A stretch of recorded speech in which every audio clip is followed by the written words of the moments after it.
1 Samuel chapter 3, verses 12 and 13. In this chapter of 1 Samuel, God calls out to Samuel while he is ministering in the tabernacle under Eli. Although Samuel served in the house of the Lord, Scripture tells us he did not yet know the Lord, in the sense that the word of the Lord had not yet been revealed to him personally. 1 Samuel chapter 3 and 7. 3 times God called Samuel's name, and each time he assumed Eli was calling him.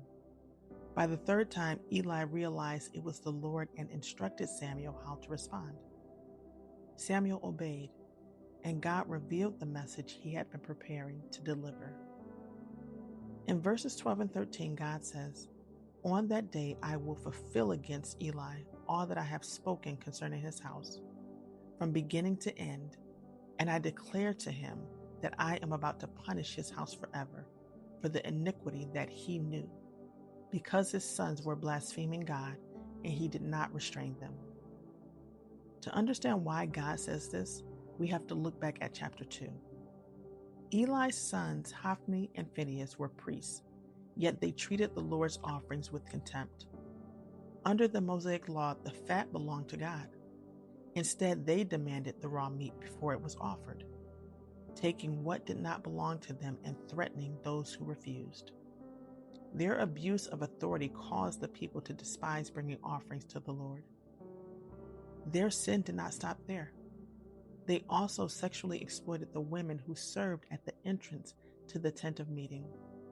Eli confronted them with words and acknowledged that what they were doing was evil before God, yet he failed to remove them from their positions or restrain them.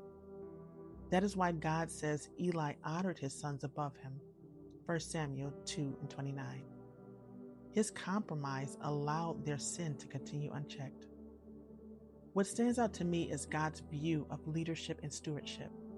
He holds those entrusted with spiritual responsibility accountable for how they lead, what they tolerate, and what they permit to continue. This passage reminds us that God is holy. He does not overlook deliberate rebellion, compromise, or the misuse of what belongs to him. Nor does he ignore the harm caused when those in position of influence lead others away from him. Proverbs 13 and 13 says, "Whoever despises the word brings destruction on himself, but he who fears the commandment will be rewarded." Hophni and Phinehas rejected God's commands, but Eli knew them. His failure was not ignorance, it was compromise. As believers, we are called to reflect the heart of God. Love does not ignore sin, and faithfulness does not compromise truth. Sometimes the most loving thing we can do is lovingly confront what God has already called wrong, because what we tolerate today may influence the faith of someone else tomorrow.